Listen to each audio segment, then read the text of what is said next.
Hi! In this presentation, you will learn about process customization for specific parts, a new feature available with BrainWave 3.7.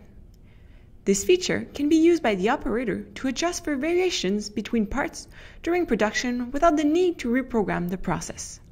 This can be especially useful when you have a family of parts that has small differences from one part to the other, but need a similar machining process. Here's how it works.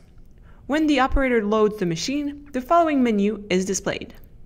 For one or multiple parts, you can select which feature to activate and which variable to use.